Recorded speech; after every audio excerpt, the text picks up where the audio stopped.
Good morning, ladies and gentlemen, and welcome to the start of our read-through of Sakura Angels. It is the, not sequel, but the second of the Sakura series, following closely after Sakura Spirit and Release Day. I've never read this before, so this should be fairly interesting. I have no idea what to expect. We're just gonna dive right on in. Every night, I have the same dream. Every night, I'm always brought back to this place, without fail. And then every morning, I wake up with no memory of this place at all, until the next time I fall asleep. Not a single night has went by without my consciousness being dragged into this abyss. This realm devoid of light, so much that I can't even see my hand in front of my face, no matter how desperately I wave it. The concept of sound is just as absent, my steps silent, and my distressed cries swallowed by the bordering darkness as quickly as they had left my mouth. I'm in a bleak, barren wasteland of nothingness.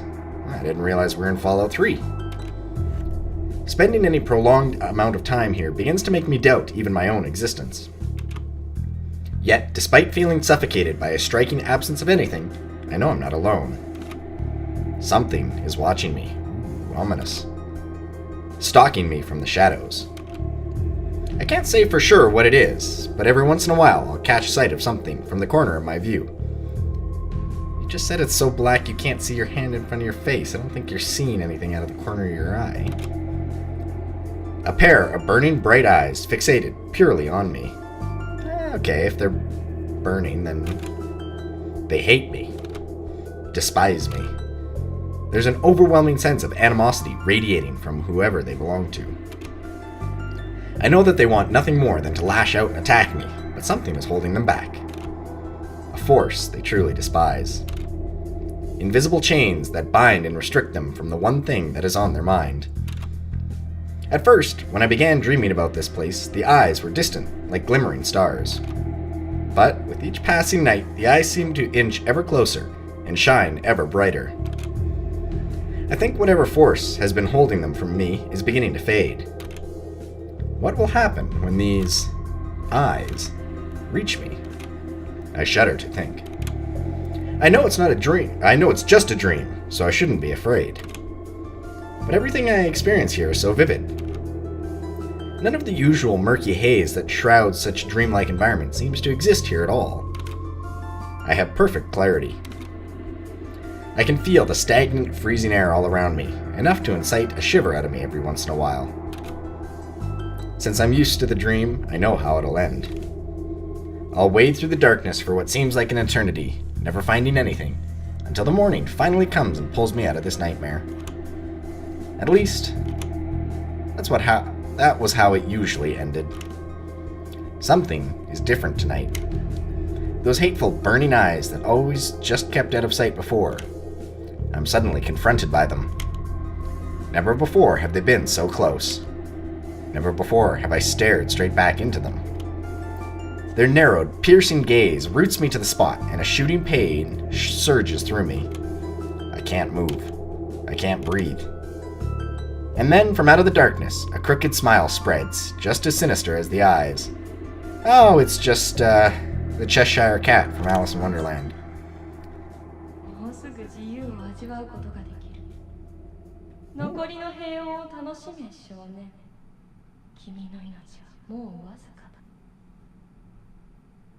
Unexpected audio clip. So close. I can practically taste the freedom. Have to assume this is a dude. It won't be long now. Enjoy the peace while you can, boy, for your days are numbered. And then everything shall change.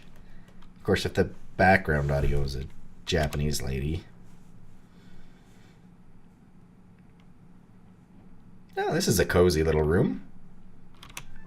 Ugh. My head is killing me. These morning migraines are the worst. Every morning, without fail, I wake up to the sensation not unlike my skull being pounded by a jackhammer. Thump, thump, thump. It's almost like a heartbeat. I feel like my head is going to split open. It's weird though, because even though the pain is so intense, it never lasts long. In the space it takes me to get up and head for school, the pain is usually reduced to just a dull throb at the back of my skull by then.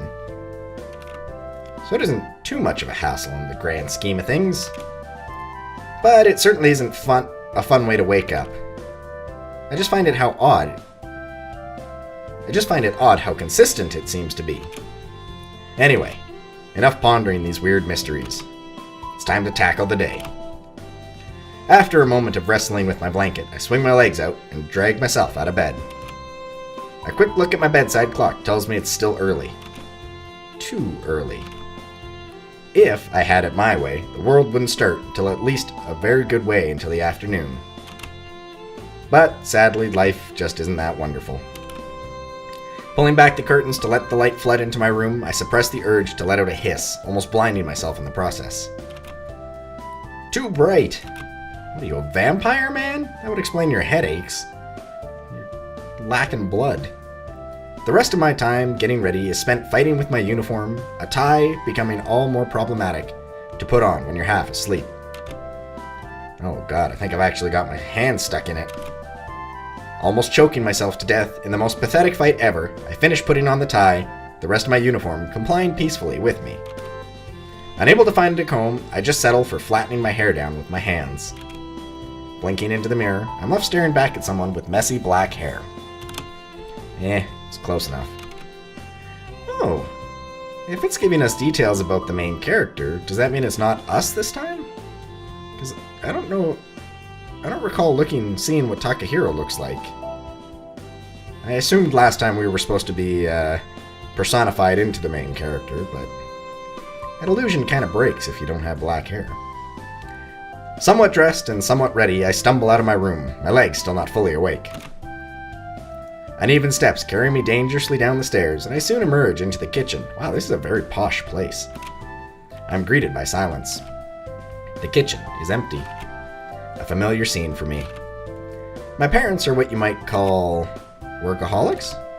Basically, they spend more time at their respective jobs than they ever do here. I only ever get to catch them... Sentence is cut off at the end there. I only ever get to catch them during the evening while they're eating, and then everyone is off to bed and the cycle repeats. Don't get me wrong, I understand that they have to work in order to keep us living comfortably. And comfortably you do live from the looks of things. So I don't hate them for it. It just gets... I don't know, lonely? Ah well. There's no use moping about it. It's been like this for years, so I don't know why I was getting all emotional about it now. The plus side of them not being around is that I quickly had to learn how to cook for myself. It's amazing how fast you can adapt to that sort of stuff when you're starving. I don't think I have enough time for anything fancy to eat for breakfast, so I'll just settle for toast. You can never go wrong with toast. I don't like toast. Okay, you might be able to go wrong with toast. Exactly. You know what's up, Mr. Character. I have a sudden traumatic flashbacks to when the toaster erupted into flames. Okay, wow, you have to have some serious fuck-ups to light toast on fire, buddy. Ah, what a day that was. No kidding. But I've learned from my mistakes now. It won't happen a third time. It's impressive. Having devoured the only slightly charred toast, I sling my bag over my shoulder before headed to the front door. I give the empty house one last look over before opening the front door. It's kind of depressing to have no one to say goodbye to. But then again, this has been the same every weekday morning since forever ago. It is kind of depressing. The sun is shining high in a cloudless sky. That is not a cloudless sky, you liar. Birds are chirping overhead, waves of students are passing by, happily chatting with one another as they all make their way to school. It's all so horrible. I'm not much of a morning person, so I can't even begin to fathom how everyone can be so bright-eyed and bushy-tailed right now. I mean, it's taking all of my willpower just to be able to put a foot in front of the other without crumbling to the ground. I just have to hope that the breakfast kicks in and gives me the energy I need before I'm forced to literally drag myself through the school gates. There's a neat little sunshine effect going on.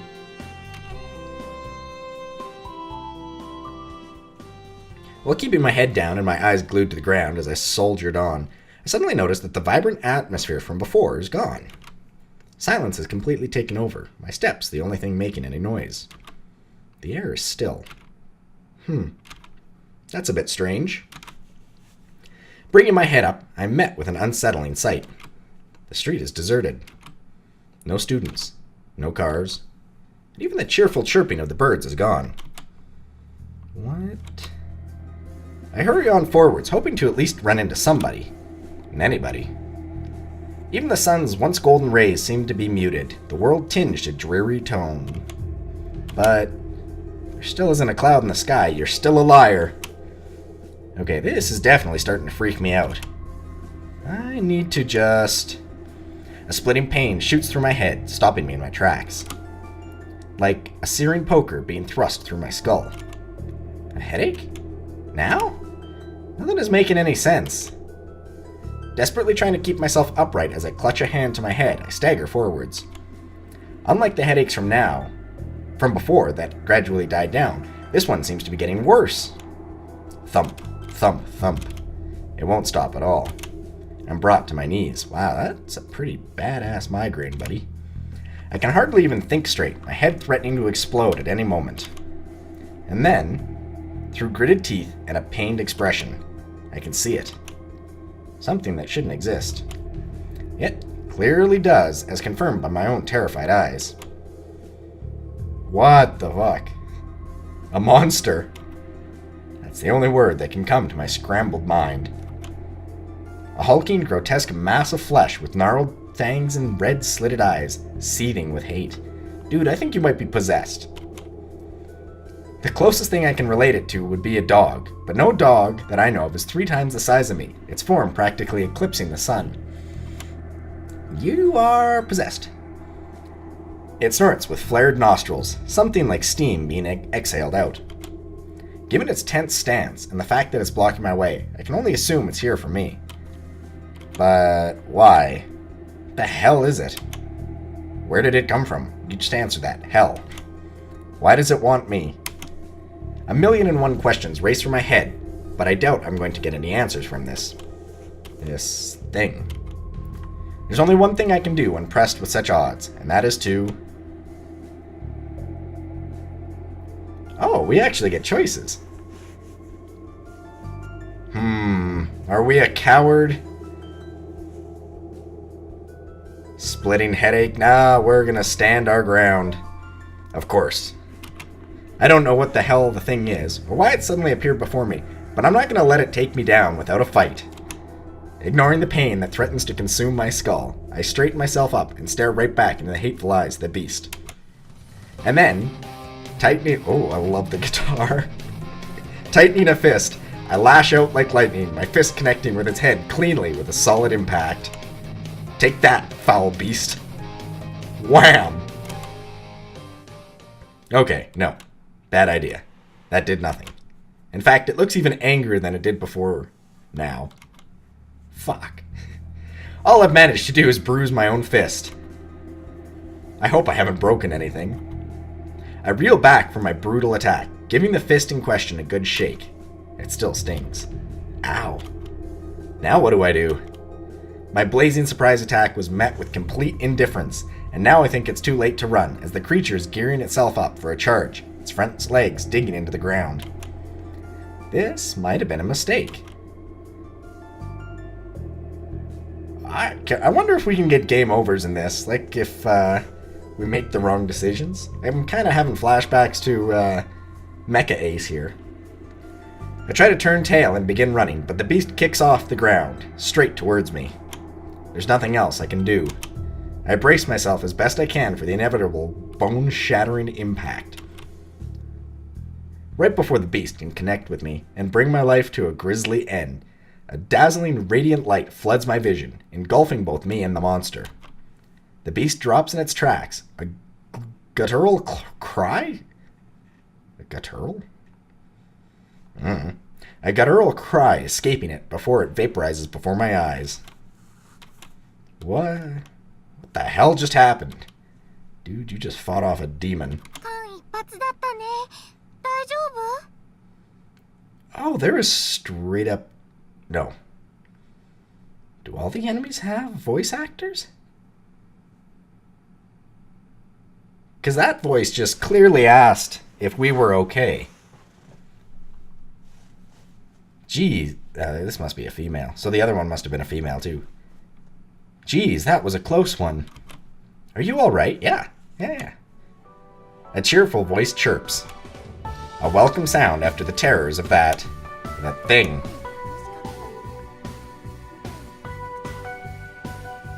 Yeah, oh my gosh. Everybody has voice acting in Japanese, the original Japanese. Nice. Don't talk to him. We have to leave before... And then another voice that's less cheerful. In fact, they sound angry more than anything.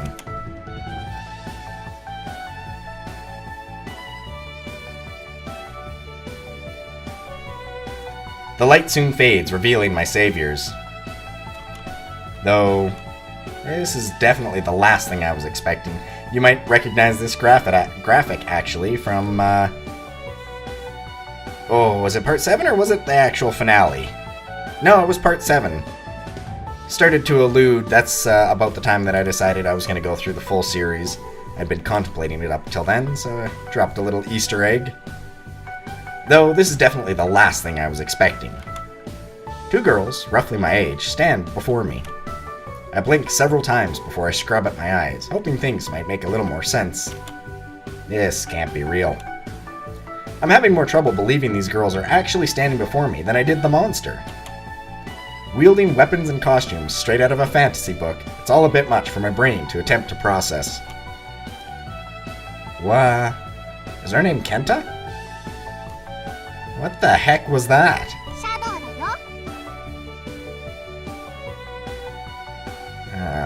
Am I gonna try? I think I might just butcher the voices if I try and stick it up. We have the lovely Japanese in the background to make up for it, which helps. A shadow! The more cheerful of the two simply says that to me, her stance relaxing some. Huh? Was that supposed to explain everything? I glanced out at my feet, where my own shadow stretches, but the girl busts into a giggle.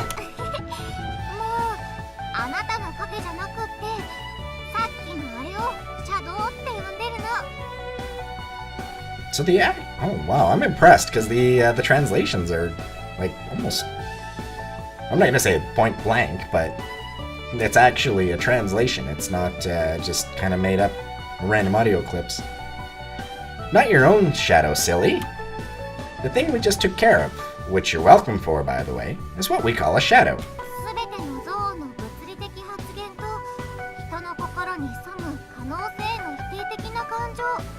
The physical manifestation of all the hatred and negative emotions that might lurk in one's heart.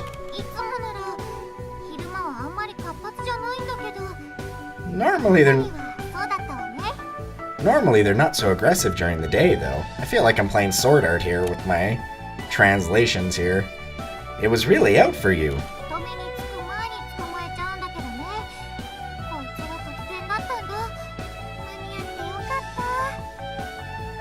We're pretty good, usually pretty good, at nabbing them before they get to you, but this one completely took us by surprise. I'm happy we got here in time. You're not hurt, are you? No, I'm fine, but...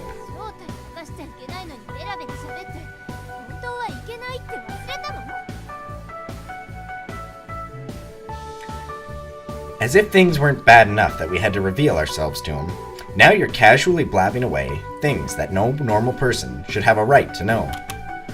Have you lost your mind? I'm cut short by the more aggressive looking of the pair, whose expression had grown darker and darker as the cheerful one had spoken. Looking as if she's unable to take it anymore, she exploded, causing both of us to jump.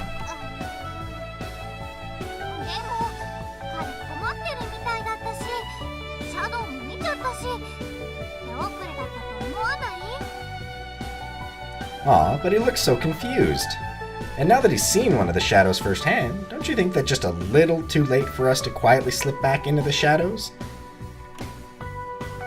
That expression doesn't work so well when you call enemies shadows. Her eyes narrow into a frightening glare. It's clear she isn't happy. but I don't think she has anything to counter that.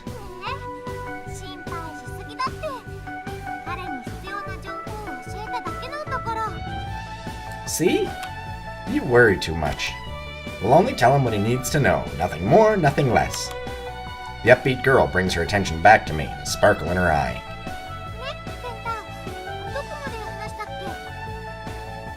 The right one kinda looks like Sakura. Right, so, Kenta, where were we? We were... Wait.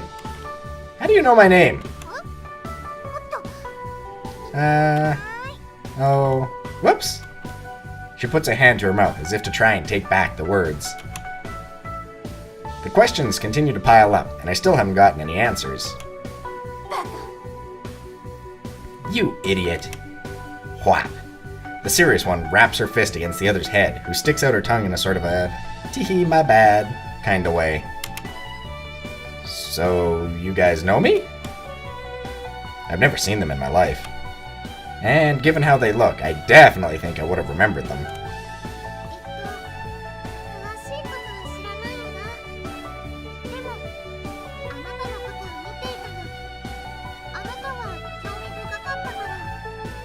Well, we don't know you personally, but we've been watching over you for a while now.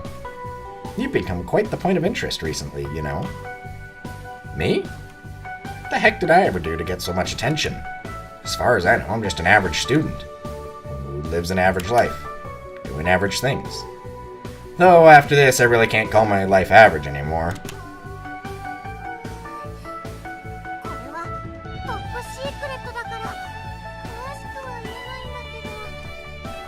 I'm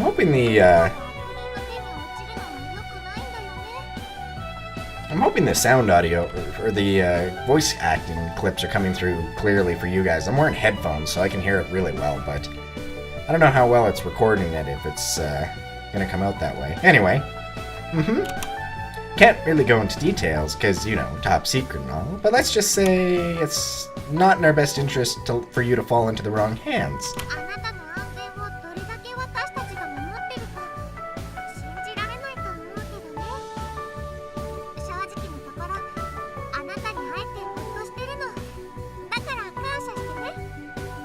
You wouldn't believe how much effort we've been putting into keeping you safe, you know. Actually, I'm kind of relieved we finally get to meet, so you can finally appreciate all of our hard work. She beams at me, leaning in perhaps a little too close. She's throwing so much at me I can hardly think straight. It's just, who the heck are you guys?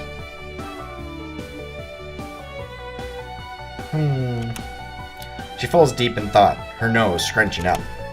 I guess she's choosing her words carefully so as to avoid another brutal assault from her partner.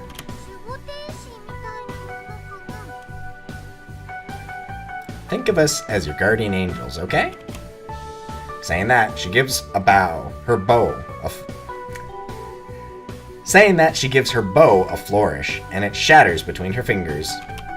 Moments later, the shattered pieces of the bow begin to gather behind her, the shards piecing back together rapidly, until they form a pair of wings on her back. Well, they do kind of look like wings in her hair there. The wings, while not strictly attached to her, at least seem to function as they sway in the breeze and give off a glimmer every now and again. Wait, are they literally angels? Let me get this straight. To start from the beginning, that thing that attacked me, that monster, you call those shadows. Yep. And these shadows have supposedly been hunting for me for a while now? Because apparently, if they catch me, it'll be bad for unspecified reasons. Yep, really bad. And you guys, whoever you are, have been combating them from the shadows to keep me safe from harm. It really doesn't make the story clear when you keep using shadows as like the metaphorical place and the demon things. Stop that. She nods enthusiastically. It looks like I've just about got a grip on what this whole thing is, even if it was a little sparse on the details. Knowing all this, it brings me to the conclusion that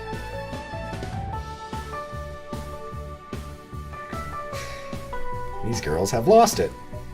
Okay. Yeah. I see how it is now. You do? Yeah. You guys have lost it. Oh, we're worth it just for that expression. Lost it? She looks taken aback by my words. Maybe I'm being harsh, but it's the only real truth I can see here. Completely and utterly. I don't know if you're cosplayers or what. I just sort of stumbled into some sort of wacky demonstration, but there's no way that any of this is real. The only conclusion my frazzled mind can come up with. She didn't really expect me to believe all that junk about them being my guardian angels, did she? Ha! You guys can stay in your little fantasy world, but leave me out of it, okay? Saying that, I walked past them, now later than ever for school. Jeez, did that really hold me up for this long? At this rate, I'll be lucky if I can even catch the last part of the morning lesson. Hey, wait! This is... I can't really afford to listen to any more of their madness, so I try to shut them out as I continue to make distance between us. Hurt! Something catches the back of my collar and forces me to stop, almost choking me in the process. Before I can even wonder what could have stopped me, the same rough force moves to my shoulders, then spins me around. I'm confronted by the scary face, belonging to the more stern of the two girls that had generally kept quiet up until now.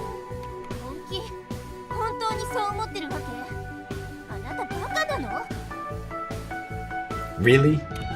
I mean, really? Are you really this much of an idiot? I can feel myself shrink under her powerful gaze. Her once lithe form now towering over me. Like this, she's even scarier than that monster.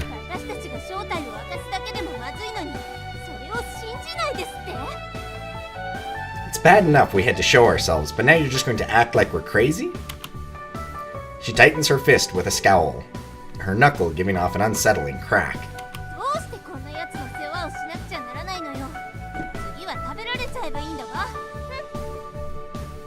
I don't know why we even bother if this is how you're going to treat us.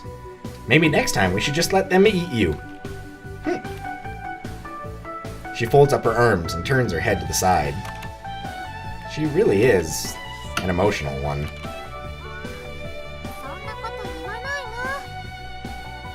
Wah! Don't say that! The cheerful one stumbles as she dashes to get between us and flashes me an apologetic smile.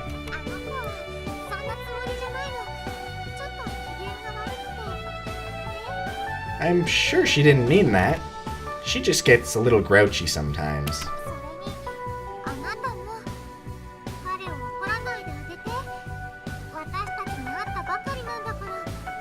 And you... This must be a long dialogue. And you, don't get all grouchy with him. It's only natural he would be skeptical of us at first.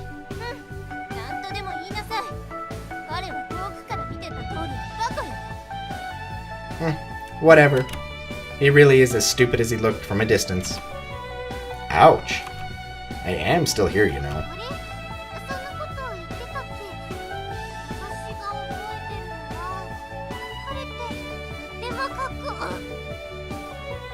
Oh, that's not what I remember.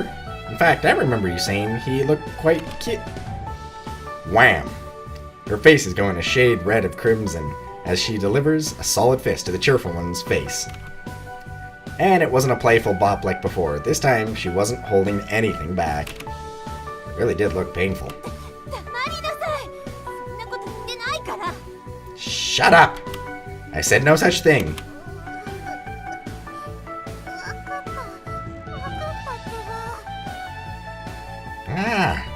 Okay, fine. Jeez. These two are really something. She did seem really serious about this whole thing, though. Maybe it was being a bit rash to just dismiss them as lunatics. I mean, I still think they're pretty crazy, but maybe there's some truth to their words. I can't...